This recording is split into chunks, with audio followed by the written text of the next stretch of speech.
Welcome to DFS Karma, where we talk about our favorite fantasy sports plays for football, basketball, baseball, and pretty much everything else. Be sure to check out and create an account with all of our partners, such as MonkeyKnifeFight.online, PrizePicks.online, and StatHero.online. Use the promo code KARMA on any of these sites to get an exclusive deposit bonus. And don't forget to check out all of our free fantasy content on DFSKarma.com, as well as our own premium plays. Without further ado, let's get the show on the road. Please welcome today's hosts.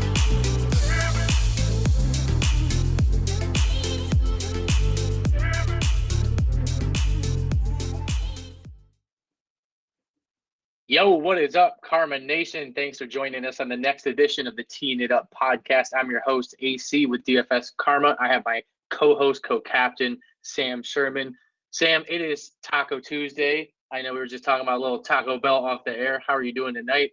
And then let's get into it, my man. Let's talk about last week, DFS. Let's talk about what we saw with our homeboy from Australia taking it down. We actually were talking about him in some of the Monkey Knife Fight plays throughout the week. But how was your week last week, and what are you looking forward towards this week? Yeah, my article went up today. I wrote no holds barred. I got absolutely every decision I made last week was just wrong. My cash core all missed cut. Woodland buried me, Munoz buried me, Carlos Ortiz buried me. That was it, Ricky, and then Ricky missing the cut. I was like, that's a joke, dude. That's just an absolute joke. Yeah. So I was pretty much dead in cash on Thursday afternoon, but I had a huge week in props. We were running Discord all week, like you were talking about, because we still have a huge edge and there's a multi-course rotation. So that was at least good, but this week's awesome. I'm looking forward to it. How'd your MME strategy go last week? So I brought back 50%. I did not have a good week. I lost in cash games. In my 3 max, I didn't really have much invested in my 3 max, so that's my cash game and my 2 GPPs. Literally, Sam, nothing cash. My screen was just blank going into Sunday. Oh, dude, I know. It was terrible. I actually had a couple GPPs Saturday night in the MME pool that actually had me close to breaking even, and they just kind of both faltered on Sunday. But it sucked because it was boring. I had literally nothing happening. I was basically dead. I hate saying it, Thursday. I know we joke a ton the last couple of years. It is a joke. You're not dead Thursday and you're really not dead Friday, especially in cash games. But I had 3 of 6 that made the cut. I mean, in cash, it was ridiculous. So it was a weird non-sweat at all. I just didn't care. I didn't have it much invested like we talked about. I think it is good early in the season in cash. And frankly, DraftKings didn't really have much last week as far as 3 max entry stuff. So they kind of forced me. I think I can tell with this week, they're starting to slowly raise them up a little bit. I think this maybe some. I mean, I don't think this. I'm not a huge high dollar player per se, but they got that $200 single entry, which is $100,000 payout. I love that tournament. I think that's a great tournament. 555 people, I think. So I hope they do more stuff like that. I agree, dude. The 3 maxes. I mean, that was our bread and butter in NFL. I mean, I destroyed 3 maxes all year. So I hope they bring better ones to golf, but. Right. I mean, the reality is, theoretically, you're going to have 1 of 3 lineups kind of making some kind of run. And that's the fun, right? I mean, you and I do this. We talk about this a lot. DFS should be more of entertainment for folks. I mean, most people aren't on here grinding to make a living. It's fun. It's entertainment. Of course, we want to make money. No doubt. We want to make money. But when you have 0 of 3 main lineups last week do anything, I mean, it honestly was a kick in the balls. And I was watching golf, too. So, tournament wise, I don't know, man. I didn't see Leishman pulling it off. I know we talked about him early in the week. I know he was in your content a little bit as well at dfskarma.com, but it was surprising to see him finish it. I just feel like Leishman never finished his job, although he's always, a great DFS play relative to price. Rahm had an unbelievable finish, 5 out of the last 6 holes. He was 5 or 6 under. Yeah. So had he not started off so bad on Sunday, Rahm easily should have walked away with that one. He's obviously the heavy favorite, and we'll get into the Phoenix Open in Scottsdale, a little bit shorter field this week here in a second. So high-level stuff real quick. If you guys are listening to this podcast, you kind of know the structure, how we go about doing it. The opening intro, I guess, theme song, it's not even really a song. I don't even know what you would call it. I guess intro. It talks about all our partners, Monkey Knife Fight, Prize Picks, Stat Hero. Promo code Karma for all of those sites. Like Sam mentioned, we do a ton with the prop play market, really for all sports. Obviously, this is a golf podcast, but there is niche ways to make money. If you're interested in actually grinding, hop over into our Discord chat. You can access that under the product tab at dfskarma.com. And Sam's generally in there. I'm in there dropping some plays. But Sam, I saw you definitely hit a few last weekend because there are intricate details, whether it has to do with, actual weather itself on certain times of the day, looking at actual tee times that correlate with good or bad weather throughout the entire season. And then, like Sam mentioned, the North course versus the South course. Most people are not digging and combing through these details. These are what DFS players do naturally. So it correlates really well for the prop market. And I feel like there is a decent edge in the prop market, especially right now for most DFS players, that they need to attack it. And if you haven't yet, again, monkeyknifefight.online, prizepicks.online, stathero.online. Super simple. Promo code Karma. Yeah, and let's roll from there. I'll just add, I mean, I was never a huge prop person, but I mean, it is more fun because like you're not competing against people. You don't want people to suck. Like you're all in it like kind of together.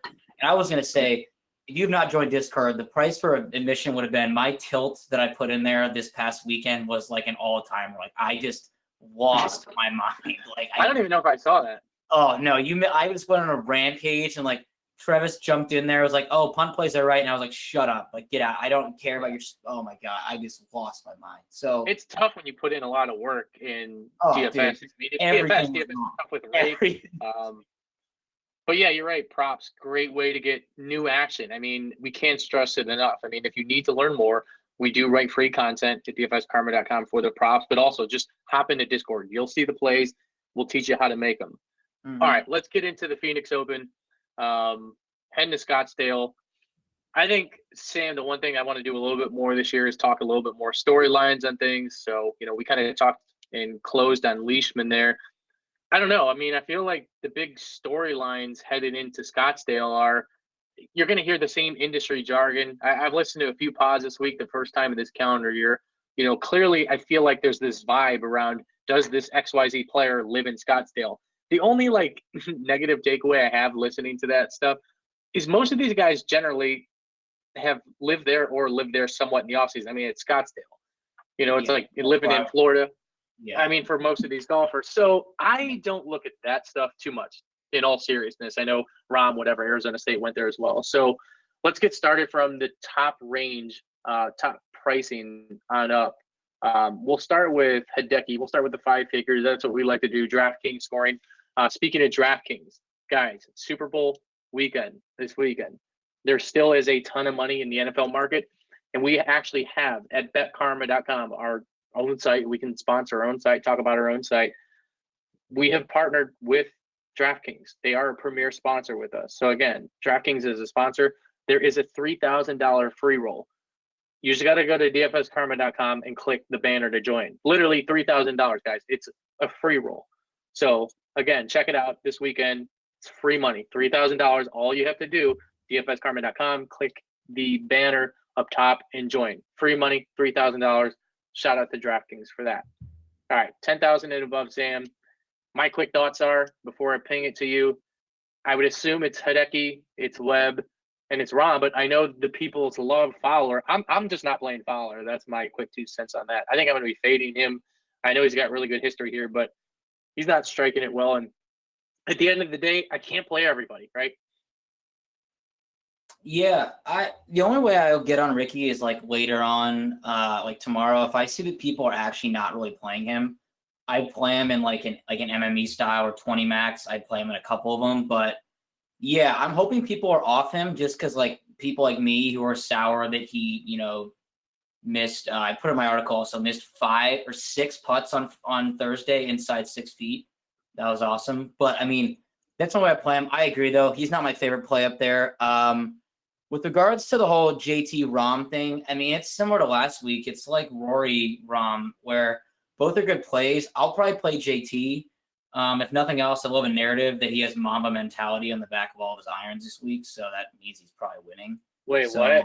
That's a real thing? Yeah, that's sick as hell, dude. That's He's winning. So, yeah, I know. It's like I don't see how it doesn't win, but I don't know. Dude, Rom is clearly locked in beyond belief. Like I can't say one bad thing about Rom, but I guess I'll take if JT is going to be 18% owned and Rom's going to be 23. I'll take JT and hope that he finishes higher.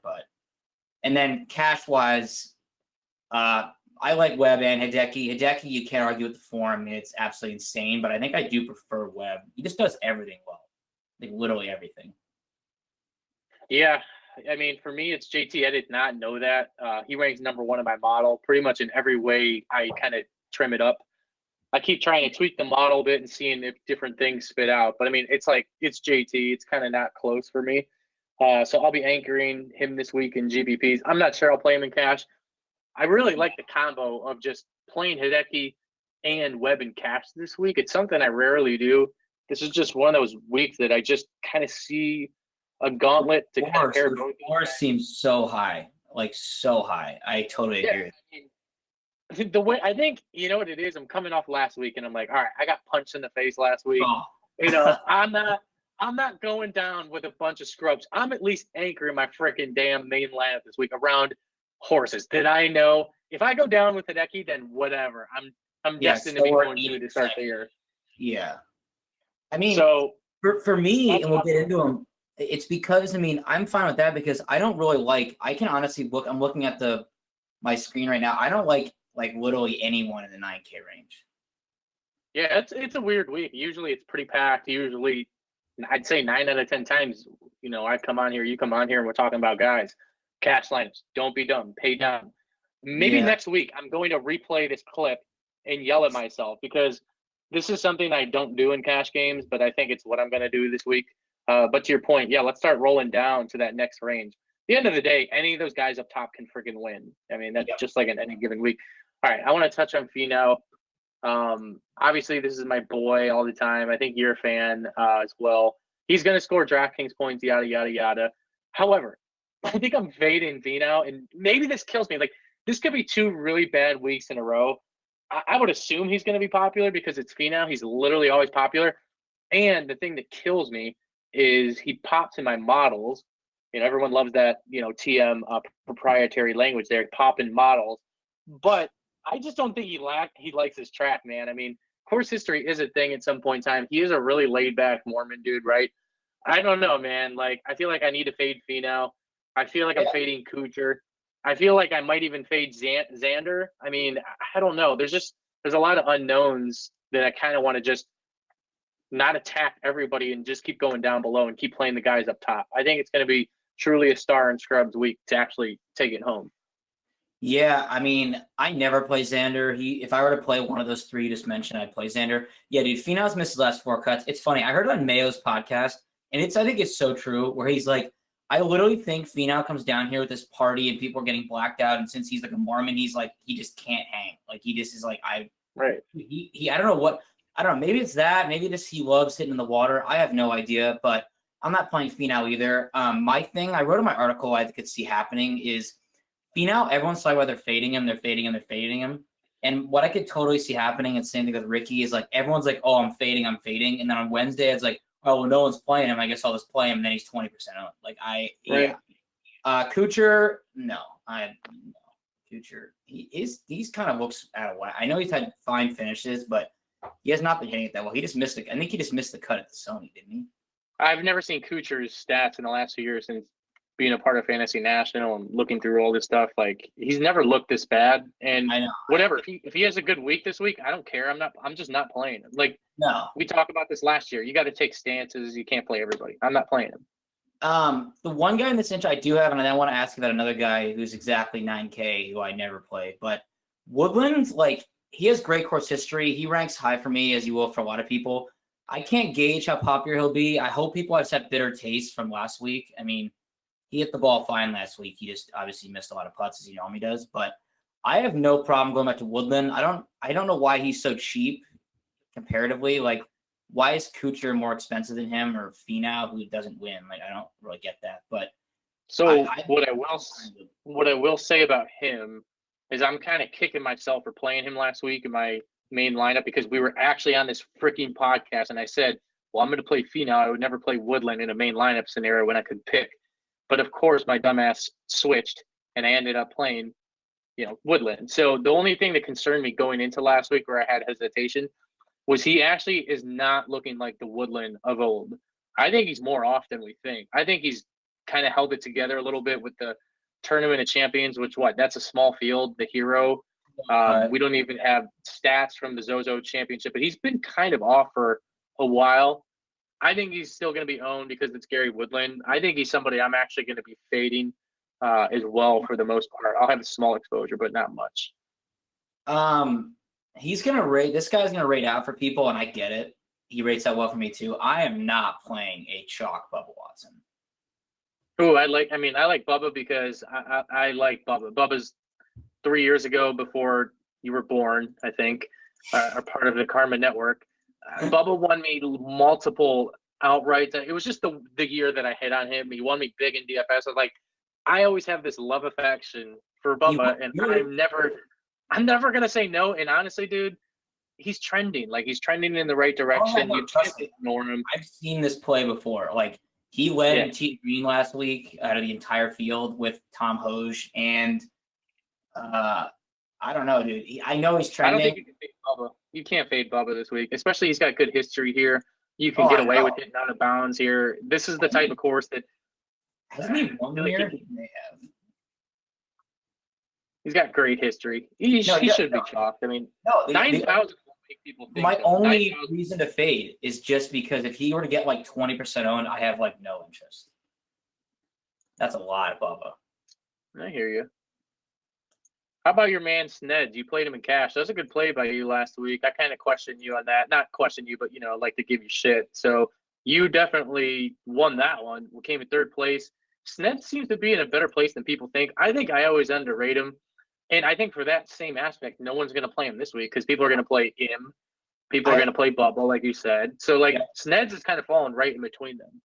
Yeah, I don't know how much Sned I'll have. He just won't pop in a stat model because he's, not a long hitter. He doesn't, make a ton of – even though he made that sick eagle on Sunday, but he doesn't make a ton of those like that. He just is such a good putter that he makes up for a lot of it.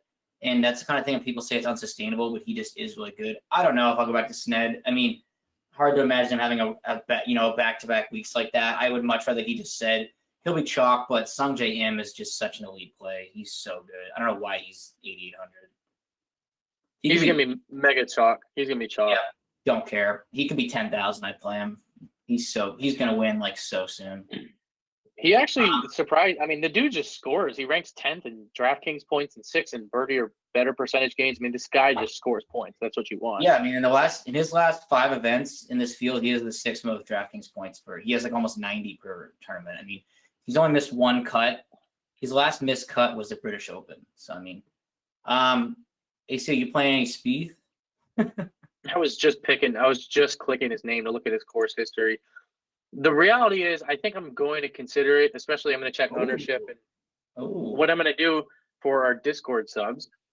As long as I'm MME and I'm in town or whatever, I will drop my ownership projections in there. I had a couple surprising ones last week, and I think that's what kept me alive because the main names in my MME core were utter tank jobs. However, some of the guys I hit that were really low owned kind of helped me out a little bit and gave me a little run on Saturday.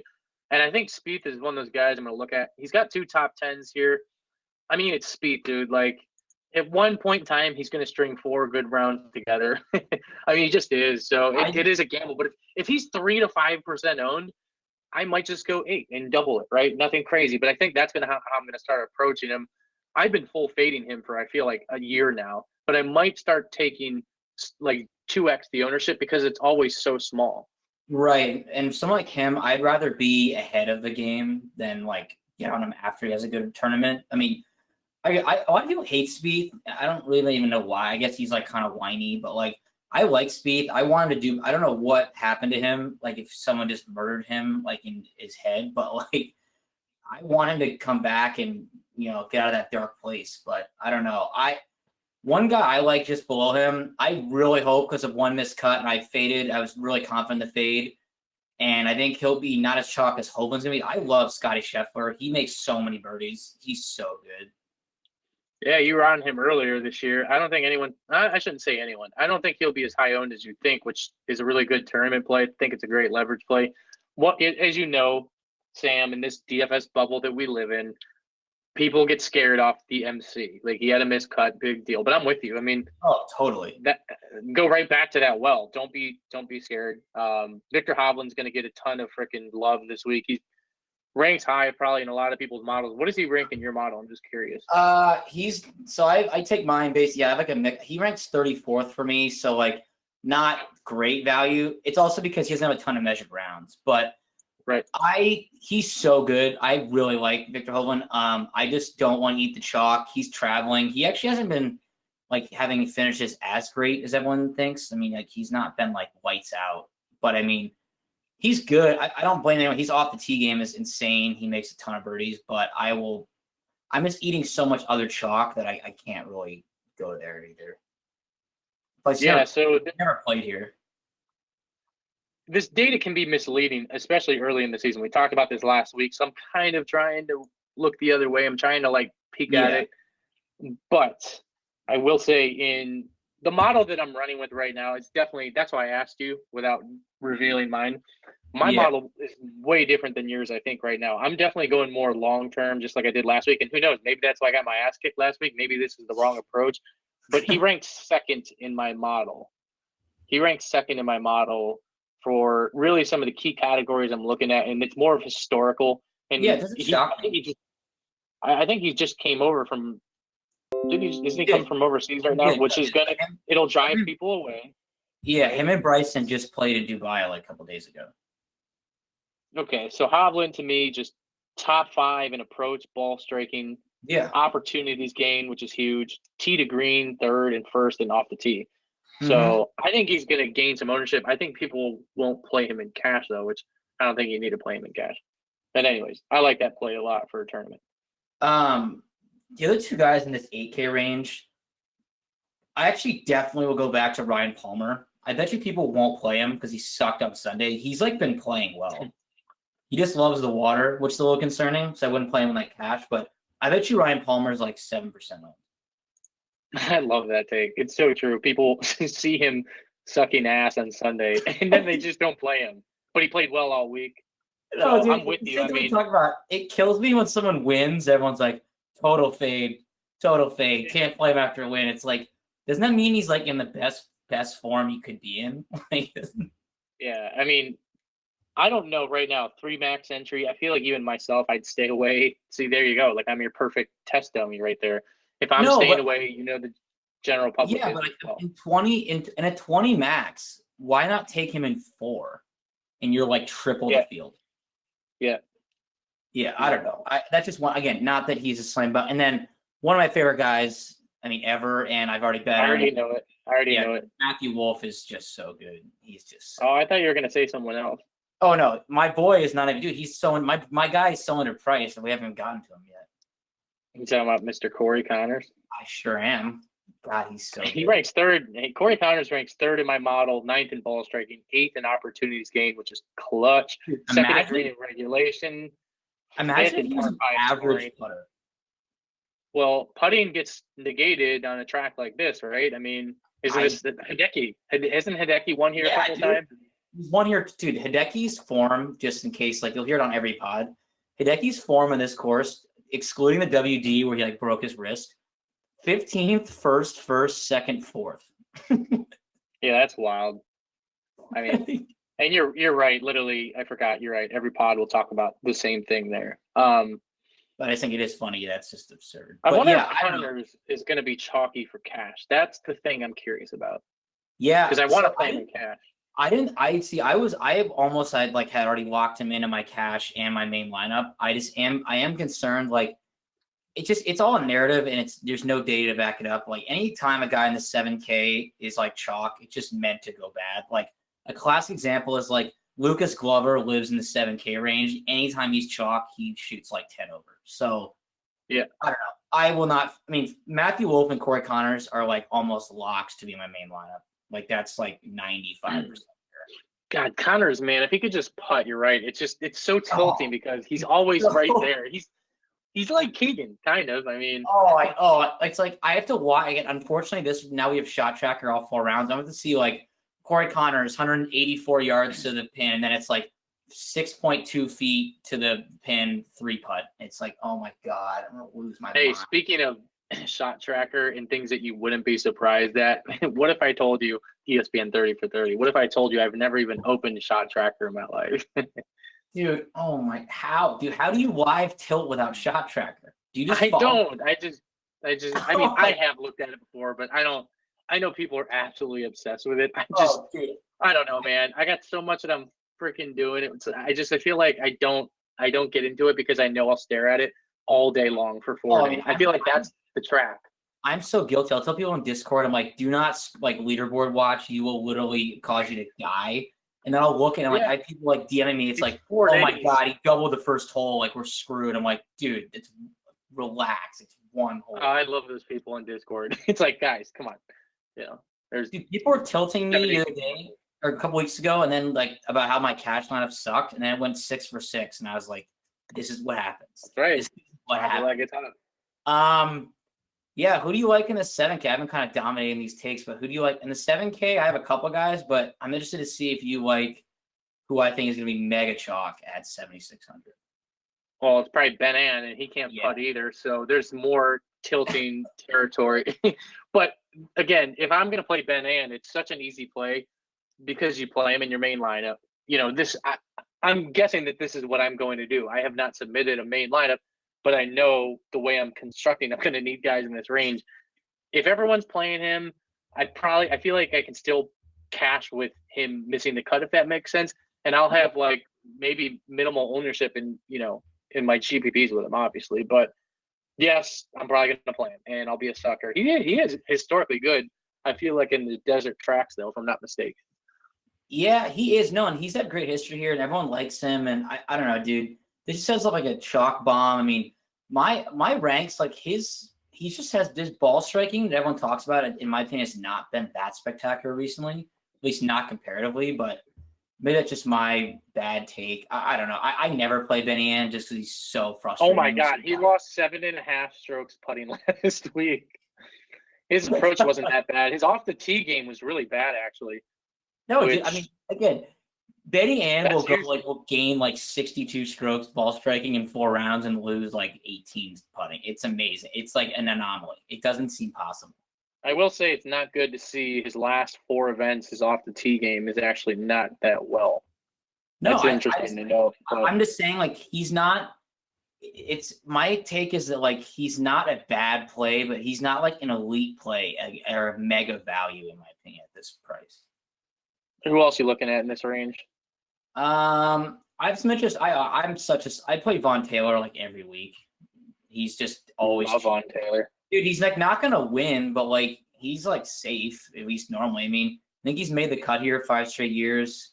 He's just kind of whatever. You don't need distance like it. And I heard this on a pod at one time or a couple weeks ago, and it's so true. It stuck with me. It's like everyone always emphasizes like driving distance, and it's like at what course is that not an advantage? Like obviously that's an advantage at any course. So when people are like, "Oh yeah, driving distance is huge this week," it's like, is that implying that's not an advantage other weeks? Like I don't care about short hitters. Like look at I mean I don't know. I'm just saying so I don't care about that. I like him. I like Knox, and I like Gruo this week. Uh-oh. There it is.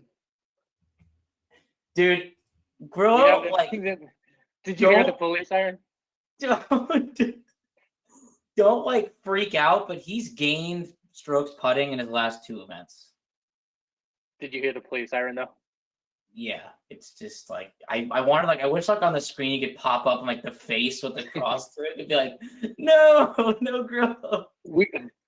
We have an Emiliano Grillo sighting. Please pull over. Yeah, I mean it's kind of crazy. I was actually hoping you would bring him up. I mean, God, this guy is such an enigma. I mean, he's the only golfer in DFS that we have an emoji for in our chat with a line through him telling you not to play him. So, take it for what it's worth from the guys at Karma over here. But he does actually line up fairly well here. The odds are pretty good relative to the price. I mean, just talking sheerly math, I always end up playing them. I don't know what it is. I think it's like a drug. I don't know, man. Like I played Minion Grillo. I mean, you heard it. The police siren went off. I got pulled over for it. So let me go through a couple guys myself, just a little bit more rapid fire in this range. Guys like Andrew Putnam, I love because guess what?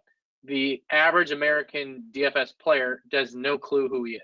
That's why we play DFS golf, and that's why I love DFS golf, because there's literally a natural edge just by you need to play at least a year or two to know some names. Putnam is the type of guy that can just come here and win. I mean, correct me if I'm wrong. I know he missed a cut here last year, but yeah. Dude, I'm surprised you didn't mention your guy. I saw you play him in your lineup last week. He's like kind of trending a little bit, and he's played well here. Jason Kokrak and Coke. Yeah. You know, dude, you know I love Steele. I talked about that last week on the pod. Like Steele 3 years ago in DFS, 4 years ago, he was like a hot, but he was like the guy. And yes, Steele just kind of fits the mold for this type of course, and he actually did okay, I think, for 3 days, and then he kind of tanked late on Saturday. But I guess I wasn't really looking at him. He always played this event 9 years in a row. Last year he missed the cut, and before that he made 8 in a row, which had a third and 3 top sixes and a 16th and a 17th. Dude, he's the one who had the most epic comeback I've ever seen. I've never seen tilt to reverse tilt my entire life. He on Thursday here a couple of years ago shot like 75 and then shot like 64 on Friday to make the cut. It was like the most epic cut sweat of all time. It was, man. I remember that. It takes me back. So here's a couple names. Like we got to run through these real quick because this range is important. The way that I'm building lineups this week, I'm freaking playing the studs: the Rom, JT, Hideki, Webb. I mean, those are kind of the 3 ways I'm anchoring my 3 main lineups this week. Why does nobody talk about Charlie Hoffman anymore? I get it. He's older, blah, blah, blah. All he's going to do is make the cut here. And isn't he the waste management guy? I mean, every year I turn on the TV. I'm like, wait a second. Why didn't I play more Charlie Hoffman? Like, this is his event kind of. Dude, I'm playing Chaz. He's gearing up for his first round leader at the Masters. What are you talking about? He's ready to go. He came in 8th last week, too. So Hoffman is definitely on my radar. I don't think he's going to be as popular as people think. Dude, he'll be like 5% on. He shot a bogey 360 now, 65 on Sunday. He's good. Again, when I logged in, and I'm not trying to avoid the white noise out there. I think it's imperative, especially when you're learning DFS golf, to digest other podcasts as much as possible, intel, read, blah blah blah. But I feel like a lot of the homework I've done on these guys, it's just all engraved in my brain. So now I'm like looking for natural leverage when I see ownership. Like you're right, Steele's going to be low owned. I guess I didn't put 2 and 2 together there, but that's an amazing MME play, just doubling that right there. Kevin Na. I played a lot of Kevin Na. I don't think anyone's going to play him. I don't even remember the last time he's played. I guess I haven't been paying that much attention. I mean, when is the last event he's played? Oh, 119. He was at the Amex. He came in 17th. Wow. All rounds under 70. I'm in. Kevin Na is going to be 5% owned. Kevin Na he's the desert golf guy. Like that's the guy that you think of, right? I mean, it's Kevin Na.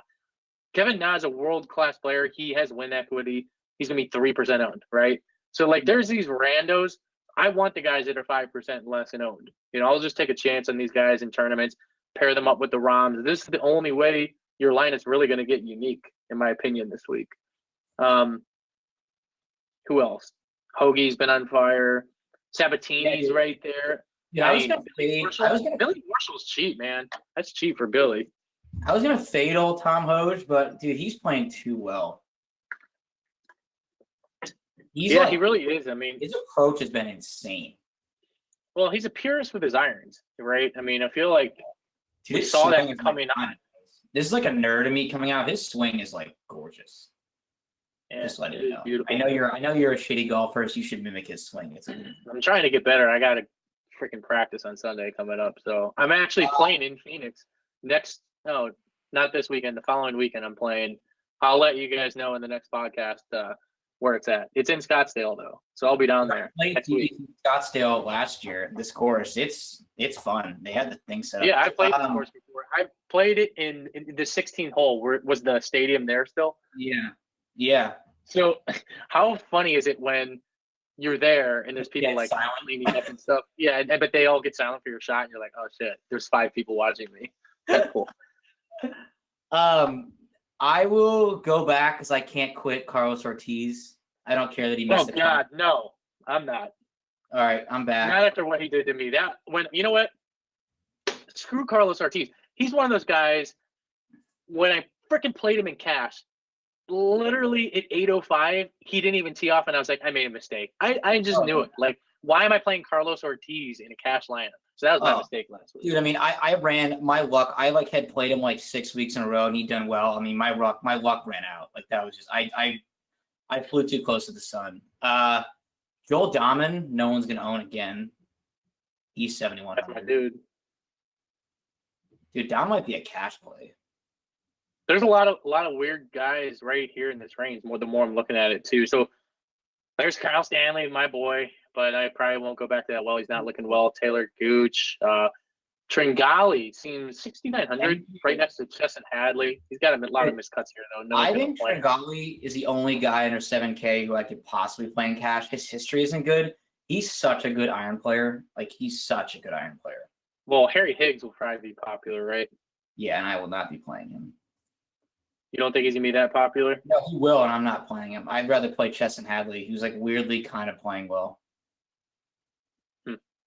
What about some HV3? I know you hate him, huh? I like him as a person. He just is a shitty golfer. He doesn't. Last person I really want to pick out. This guy is not somebody I'm necessarily on, but Steve Stricker is all the way down here at 6,100. I mean, my God, it's Steve Stricker. He withdrew today, which is sad. Oh, he did? Okay. He withdrew like a couple hours ago. I was gonna play him. I definitely would have played him in MME. All right, Sam. What do you think we haven't covered? I feel like we did a good job of covering most of the tournament as far as the DraftKings scoring goes. Anything on the one and done front? I don't know if you're doing that at Cubs Corner this year or not. I am. Yeah. Last year I was in between Reed and Ricky. Took Ricky. That was good. This week, I don't know, dude. I'm off to such a terrible start. So I don't know if I would. I mean, I already have. So I have bets right now on Corey Connors and Matthew Wolff. For one and done, I think if you're trying to my strategy is I'm kind of already in a hole and sucking, and there's already guys I picked out who I think are going to win certain majors. So I have no problem going with the guys like 50 or 61, like taking a Wolff or Sung J M or like Corey Connors. But if you want to play it safe and you don't really care, I mean, I would honestly take Webb or Hideki. And if you're not going to take them, I mean, I don't know when. I just don't know when else. Only reason I'm considering Webb is I don't know when else I'd take Webb. Like, I don't know, maybe to win that one tournament in North Carolina. Like, I don't know. I mean, I don't know when else I'd take him. Or if you really want to get, cap on someone, or I think a good comeback would be if you take Scotty Scheffler. I don't think anyone will take him in one and done. Good bet, too. I bet him at 51, actually. I forgot about him. I feel like Ben An will be a popular pick this week, unless he already was last week. So that about does it. That wraps it up. Again, guys, to summarize, you can find all of our content at dfskarma.com.